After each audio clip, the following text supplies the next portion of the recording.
तो ये समझना चाहिए सार कि जो उच्च कोटि के जो पुरुष होते हैं संसार के विषय में, जो महापुरुष होते हैं संसार के विषय में, उनके विषय में जो शास्त्र जो बात बतला रहा है तो ठीक बतला रहा है। उनकी महिमा जितनी बताई जाती है उससे और बहुत अधिक है। वाणी की सामर्थ्य नहीं कि उनकी महिमा कोई बतला सके। जो भगवान कहते हैं कि एक प्रकार से थी ऐसा ज्ञानी महात्मा पुरुष जो सो मेरी आत्मा है, मेरा स्वरूप है, तो उसकी कितनी महिमा आप बतलाओ, एक प्रकार से वास्तव के उसकी महिमा कोई बतला नहीं सकता।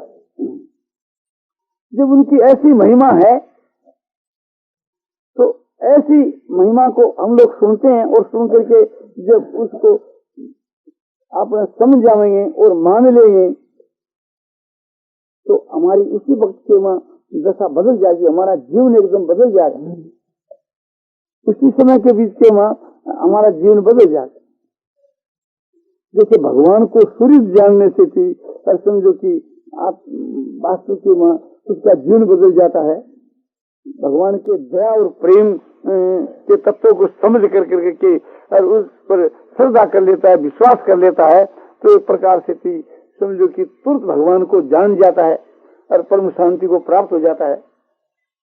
उसी प्रकार से थी उसी के माफक समझो कि उनको लाभ होना चाहिए, उनकी अवस्था बदल जानी चाहिए। यदि उसकी अवस्था नहीं बदलती है तो ये समझना चाहिए कि उसके समझ की गलती है, और समझ की गलती है तो श्रद्धा की गलती कायम होती है। जब श्रद्धा की गलती है और आपने उसकी गलती है तो महात्मा क्या चीज होती है इसके प्रभाव को वो नहीं जानता, सुनता है किंतु उसको जानता नहीं। जब महात्मा के प्रभाव को जान जाता है और महात्मा के गुणों को जान जाता है, महात्मा के स्वभाव को जान जाता है, तो क्या वो एक क्षण भी महात्मा से अलग होकर रह सकता है? और क्या एक प्रकार से उसको परमात्मा की प्राप्ति से कभी वो वंचित रह सके? क्या उस बात को वो बर्दाश्त कर सके कि परमात्मा से वंचित रहने के भाव को? तो उसकी अवस्था ही एकदम समझो कि बदल जाती है। तो एक ये बात समझ लेनी चाहिए कि जो उच्च कोटि के जो महात्मा जो पुरुष होते हैं उनके बीच के वहां समझो कि कोई व्यक्तिगत स्वार्थ नहीं रहता। उनके द्वारा होने वाली क्रिया का होना न होना एक प्रकार से थी समझो कि शास्त्र का कोई भी एक प्रकार से उसको नहीं है कि ऐसा करना ऐसा नहीं करना। उससे कोई शास्त्र ऊंचा नहीं है कि जो शास्त्र उसको अपने मर्यादा से बांधे, वही शास्त्र की मर्यादा रखता है, वही शास्त्र को आदर देता है कि भैया शास्त्र में ये बात लिखी है। अपने वचनों से भी बढ़कर के शास्त्र को आदर देता है। और वास्तव के बीच के वहां शास्त्र है क्या? उन महापुरुषों के वचनों का नाम ही शास्त्र। गीता है क्या? भगवान का वचन।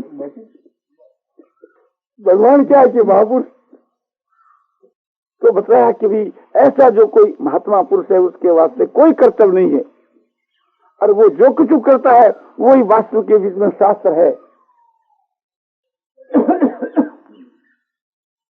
नहीं से ना करते ना कष्ट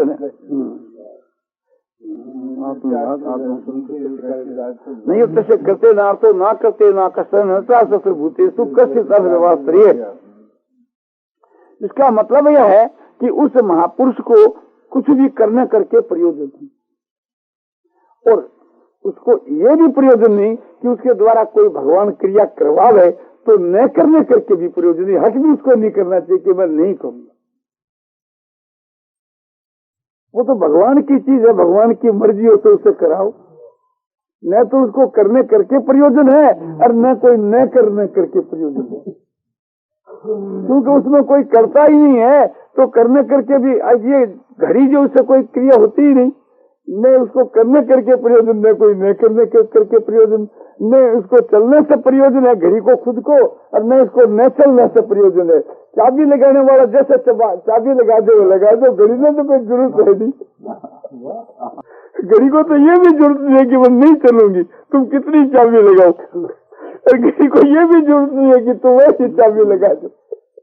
जैसे आप चाबी लगा दोगे, अरे घड़ी में जितना दम होगा, घड़ी के में समझो कि जितना पावर होगा, स्क्रू जितना होगा वो घड़ी चलेगी, स्क्रू समाप्त होने से घड़ी अपने आप ही बंद है। तो उसके भीतर में जो प्रार्थ है, समझो प्रार्थ जो है महात्मा पुरुष में, वो आपने स्क्रू है, वो आपने पावर है, वो किसका दिया हुआ है कि भगवान का दिया हुआ पावर। भगवान का जो विधान है वो भगवान का पावर है। तो भगवान का दिया हुआ जो पावर है वो घड़ी के बीच के माँ, वो घड़ी थोड़ा कहती है कैसा नहीं, तो जड़ की जो हो जाता, वो अपना कुछ भी नहीं। तो जितने समय तक उसका शरीर कायम भगवान को रखना है रहेगा, और उसके शरीर से जो काम लेना है भगवान को लेगा। उनको तो न करने से प्रयोजन और न करने से प्रयोजन, न ये प्रयोजन है कि हम ये नहीं करेंगे, और न ये प्रयोजन है कि हम ये करेंगे। इसमें तो कोई करता ही नहीं है, घर में तो कोई करता ही नहीं है, अपने आप से ही सुया चलता है। घड़ी में कोई चलाने वाला थोड़ा ही है, वो तो घड़ी की जो है। तो एक प्रकार से उससे कर्म होते हैं, वो करता है, और जो होते हैं एक प्रकार से थी, उसमें रोकने की उसको जरूरत नहीं, और मैं करूंगा उसको करने की जरूरत नहीं, बस होते हैं, हो रहे हैं। क्यों? नचा सर्वभूतेषु कश्चित् अर्धपाश्रय, अपने अर्थ का आश्रय, अपने स्वार्थ का आश्रय, सारे भूतों में किंचित मात्र भी उसका बाकी नहीं रह गया कि जो उसको कुछ करे। जो कुछ भी हो रहा है एक प्रकार से भगवान की मर्जी की माफक ठीक ही हो रहा है। तो ऐसे पुरुषों के भीतर के बीच के माँ इस कहने का अभिप्राय है कि उनके बीच के माँ व्यक्तिगत अपना किंचित मात्र कुछ भी स्वार्थ नहीं है। तो अब वो उनका शरीर जो है अन्न भी खाता है, दूध भी पीता है, एक प्रकार से ऋतु के अनुसार वस्त्र भी अपने काम में लाता है, वो सब क्या चीज है? बोले वो सब शरीर की प्राप्त है, उसका अपना कुछ भी नहीं। तो बोले दूसरे आदमी भी कह देंगे कि हमारा भी जो कुछ है उसको शरीर की प्राप्ति है। बोलो कहते हो तो क्या आपत्ति है? ऐसा फिर घटा करके देख लेना चाहिए ना। बोलो घटा कर देख लेना कैसे? एक तो इस बात को ख्याल करना चाहिए कि एक शास्त्र की जो मर्यादा है वो उसके बीच के में मिलेगी। मर्यादा पुरुषोत्तम में जो मर्यादा है वो मर्यादा पुरुषोत्तम का सच्चा भक्त मर्यादा पुरुषोत्तम उसमें उतर गए हैं, पर भगवान की उसको प्राप्ति हो गई है, तो उसके मर्यादा रहनी चाहिए। जैसे भगवान अर्जुन को कहते हैं कि लोक संग्रह के वास्ते तुम्हारे को कर्म करना चाहिए, और मैं भी ऐसा समझो कि मुझको कर्तव्य नहीं तब भी करता हूँ। तो ये बात उसमें कायम रहनी, पर भगवान की उसको प्राप्ति हो गई है, तो उसके मर्यादा रहनी चाहिए। जैसे भगवान अर्जुन को कहते हैं कि लोक संग्रह के वास्ते तुम्हारे को कर्म करना चाहिए, और मैं भी ऐसा समझो कि मुझको कर्तव्य नहीं तब भी करता हूँ। तो ये बात उसमें कायम रहनी चाहिए। इसलिए कि यदि यदातरति श्रेष्ठ तब तदेवेति रोजन सयत परमाणु गुरुते लोक तदनुवर्त। संसार में जो श्रेष्ठ पुरुष है वो जो आचरण करता है उसके अनुसार इतर पुरुष आचरण करते हैं। वो सारी दुनिया के लिए वो संचालक है। अर्थात परमाणु कुरते, वो जिस बात को प्रमाणित कर देता है कि यह बात सही है, बस उसको सही मान करके सब लोग ऐसा चलते। जैसे कहते कि मान बड़ाई प्रतिष्ठा आदि की जो है एक प्रकार से वो लोगों को उपदेश करता है कि भी मान बड़ाई प्रतिष्ठा है, ये परमात्मा की प्राप्ति के मां एक अटकाव, ये परमात्मा की प्राप्ति में विघ्न है, ये परमात्मा की प्राप्ति में रोड़ा है, और वो खुद मान बड़ाई प्रतिष्ठा चाहता है। तो लोग क्या कहेंगे? कहेंगे कि ये बात तो कहने की होती है, अपने काम में लाने की थोड़ी होती है। तो उससे क्या होगा कि मान बड़ाई प्रतिष्ठा का जो त्याग का जो महत्व है वो कोई नहीं समझे। बताइए उसको कौन समझाएगा? महात्मा तो कह देगा कि हम तो सामर्थ्यवान है, हमारे वास्ते तो कोई दोष है नहीं, और दूसरों के वास्ते दोष है। तो वो कहते हैं कि आपके वास्ते दोष नहीं है तो हमारे वास्ते भी दोष नहीं। चलो, तो एक प्रकार से थी आपने उसमें व्यक्तिगत कोई स्वार्थ नहीं होता, और उनकी सारी जितनी क्रिया होती है वो वास्तव के वहां उनकी क्रिया होती है, वो करता नहीं है, और उनके द्वारा यही परीक्षा होती है कि सारी चेष्टा जो है सो न्याय युक्त होती है, शास्त्र की मर्यादा के अनुसार। बोले कि भगवान एक प्रकार से कि विशेष जहाँ प्रेम होता है वहां तो मर्यादा को छोड़ देती है। सब्जी के यहाँ गए तो समझो कि उनके भी बेर खाली हो, एक प्रकार से मर्यादा कहाँ रही। और भी जिस तरह के वहां अभी आप कहा है कि जहाँ अतिशय प्रेम हो जाता है वहां तो परमात्मा की प्राप्ति होती है, किंतु जिनके वहां प्रेम नहीं है, पात्र नहीं है, पापी है, वो भी पात्र हो जाता है। तो पापी को फिर एक प्रकार से मुक्त कर देना तो एक कि यह मर्यादा है क्या? बोलो ये भी मर्यादा है। समझो कि जहाँ एक प्रकार से ये भाव है, भगवान को जो दयालु मानता है, भगवान को जो सुहृद मानता है, भगवान को जो ऐसा मानता है कि भगवान किसी के दोष को नहीं देखते हैं, तो उसके लिए भगवान किसी के दोष देखने वाले नहीं है, तो फिर उसके दोष कैसे देखेंगे? और वो कहता है कि भगवान किसी के दोष नहीं देखते, किंतु मेरी आत्मा का जो उद्धार होने में क्या हेतु है कि मेरे दोष ही हेतु है। तो तेरे दोष ही तुम्हारे हेतु है, तो फिर तुम कहता हो कि भगवान किसी के दोष को नहीं देखते, वो तेरे दोष को देखते हैं। तो भगवान सबके लिए सुहृद है, किसी के दोष को देखने वाले नहीं है, किंतु तेरे दोष को देखने वाले। तूने भगवान को ऐसा खड़ा कर लिया, इसलिए तेरे दोष को भगवान देखते, इसलिए तुम्हारा उद्धार होना विलम्ब हो रहा। तो वो जो भगवान का जो भाव है, उस भाव इतना ऊंचे दर्जे का भाव है कि एक प्रकार से थी वहां हम कहें कि भगवान ने मर्यादा का त्याग कर दिया कि ऐसे पापी का भी उद्धार कर दिया। बोले नहीं, वो भी मर्यादा के अंदर है, वह भी एक मर्यादा है।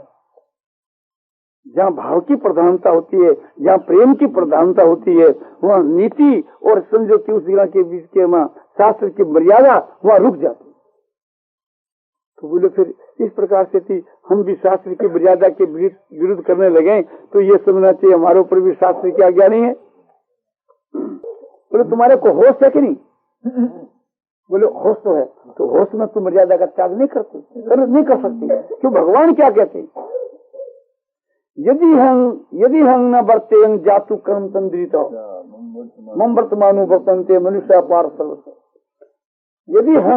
यदि मैं एक प्रकार से अतंत्रित हुआ, सावधान हुआ, मुझको ज्ञान है चलने का, खाने का, पीने का, ऐसी अवस्था में स्थित हूँ मैं, ऐसी अवस्था में स्थित होकर के यदि मैं कर्म नहीं करूं तो मेरे अनुसार सब लोग कर्म छोड़ देंगे, मेरे बर्ताव के अनुसार सब बरतने लग जाएंगे, तो उसकी जिम्मेवारी मेरे पर आएगी। ये कहते हैं कि मैं होश में नहीं हूँ, उस वक्त में मेरी क्रिया का अनुकरण कोई भी नहीं करे।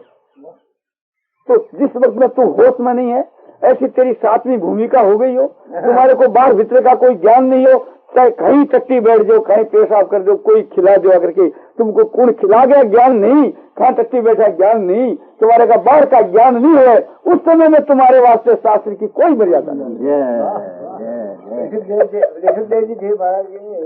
कोई मर्यादा नहीं तुम्हारे लिए। जब तक तुमको ज्ञान है, खाने का ज्ञान है, पीने का ज्ञान है, भोग विलास का ज्ञान है, और पाप करने के बाद कह देता है कि मेरे लिए शास्त्र की आज्ञा है, तो ये तुम्हारा दंभाचार। दूसरी बात ये सिद्ध हुई से कि वे एक प्रकार से मान बढ़ाई प्रतिष्ठा आदि को एकदम नहीं चाहते, मान बढ़ाई प्रतिष्ठा को नहीं चाहते। तो एक समझो कि ऐसे जो पुरुष हैं वे मान बढ़ाई प्रतिष्ठा नहीं चाहने की शिक्षा दे सकते हैं। क्या जो बात है, जो एक प्रकार से मान बढ़ाई प्रतिष्ठा को स्वीकार करता है, एक प्रकार से वह ऐसा नहीं कह सकता कि मान बढ़ाई प्रतिष्ठा कुकुर के भिष्टा के समान है, मान बढ़ाई प्रतिष्ठा जो है सो बिच्छू के समान है, ये बुरी चीज है, ये मैले के समान है, एक प्रकार से इसका सो त्याग कर देना चाहिए।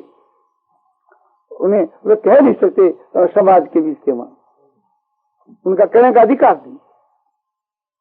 तो ऐसी जो शिक्षा हम लोगों को एक प्रकार से ऐसे पुरुषों से मिल सकती है, या तो वीतराग पुरुषों से जिनके मां राग नहीं है, ऐसे वृत्त जो परमात्मा के नजदीक पहुंचे हुए हैं, ऐसे वृत्त पुरुषों के मां, वृत्त का मतलब है कि जिनके मां राग बीत गई, यानी समझो कि आसक्ति मेरी संसार के पदार्थों के बीच में, संसार के पदार्थों में किसी में जिनकी आसक्ति नहीं रही, तो वे पुरुष, अनासक्त जो पुरुष है, वे इस प्रकार से बल्कि और भी विशेष रूप से कर सकते हैं। विशेष रूप से कैसे? कि वे तो एक प्रकार से साधक है और सिद्ध से भी विशेष रूप से कैसे कर सकते?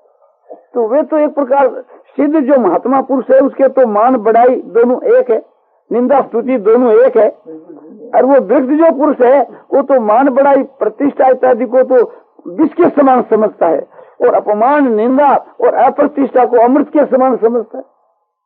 उसमें तो बड़ा वैराग है। उस वैराग के कारण से थी एक प्रकार से उनका जो व्यवहार है, मान बढ़ाई प्रतिष्ठा को तुच्छ समझने का, ये उसमें स्वाभाविक है।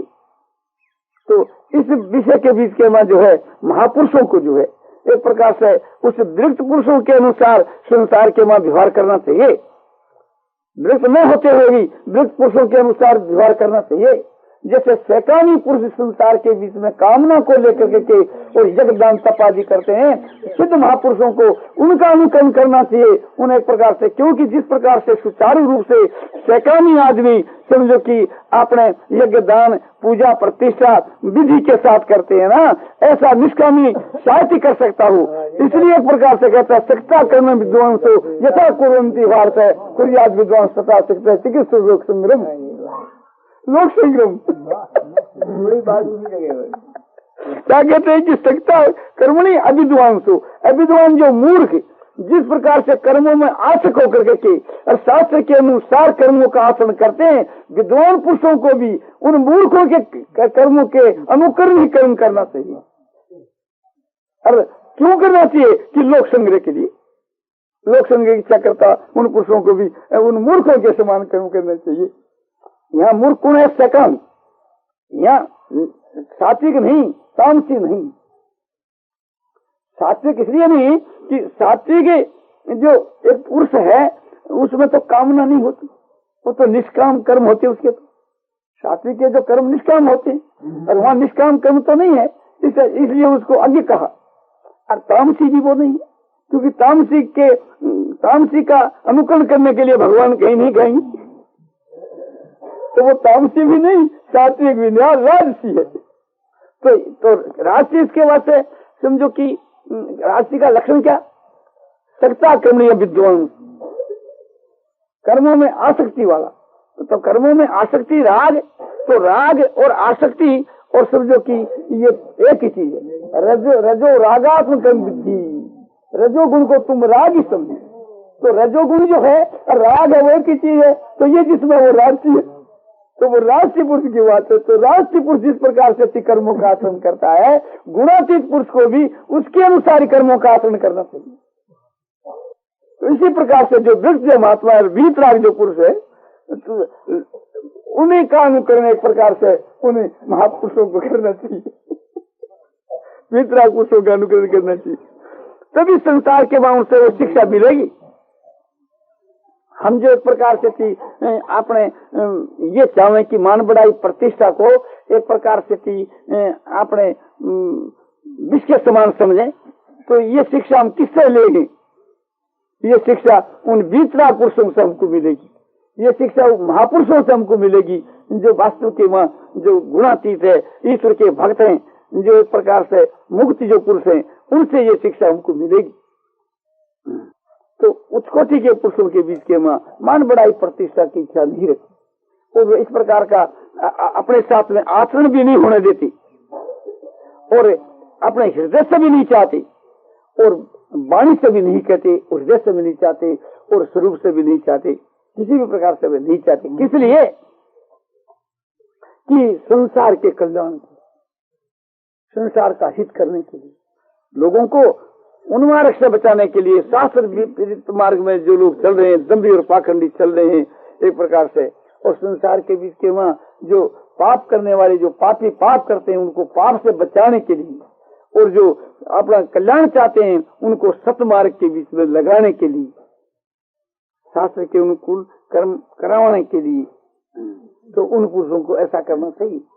जैसे माता बहनें हैं, वे एक प्रकार से यह चाहती हो कि हमारे बालक सदाचारी बने, हमारे बालकों के बीच में झूठ कपट चोरी बेईमानी आने नहीं पावे, तो उन माता बहनों को एक उसके अनुसार खुद बनना चाहिए। यदि वे झूठ कपड़े चोरी बेईमानी करती रहेगी और समझो कि लड़कों को कहती रहेगी नहीं बेटा झूठ नहीं बोलनी, चोरी नहीं करनी, ये ऐसा नहीं करना, तो उसका कोई असर नहीं पड़ेगा। तो समझेंगे बच्चे कि माँ तो करती है और मुझको कहती है कि तुम मत करो, ये कैसा? तो उसको यदि योग बनाना हो तो पहले उनको योग बनना चाहिए घर वालों, तभी वो योग बन सकते। तुम्हारे सूखे व्याख्यानों से योग नहीं बन सकते। नारायण नारायण नारायण श्रीमन नारायण नारायण श्रीमन नारायण नारायण श्रीमन नारायण नारायण श्रीमन नारायण नारायण श्रीमन नारायण नारायण। आनंदमय आनंदमय आनंदमय आनंदमय। गीता अध्याय 7 श्लोक 18 का रहस्य, दया का रहस्य और महात्माओं के प्रभाव के विषय में यह व्याख्यान श्री जयदयाल जी गोविंदका के द्वारा आज मिति पौष सुदी पंचमी संवत 2011 प्रातः 10 बजे श्री राम विग्रह जी परशुराम पूजा की कोठी वृंदावन नमन दिट्टी में दिया गया।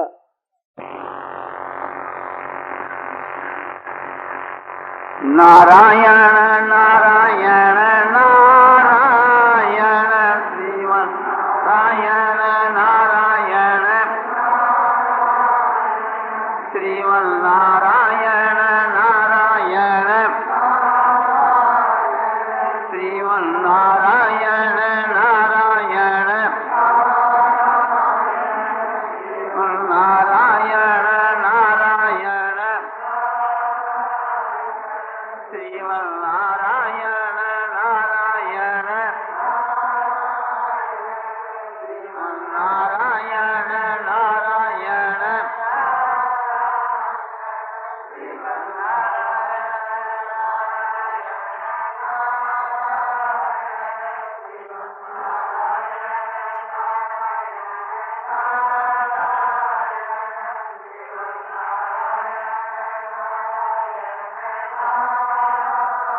आनंदमय आनंदमय आनंदमय आनंदमय पूर्णानंद पूर्णानंद पूर्णानंद अपारानंद शांतानंद घनानंद अचलानंद ध्रुवानंद आनंद ही आनंद आनंद ही आनंद आनंद।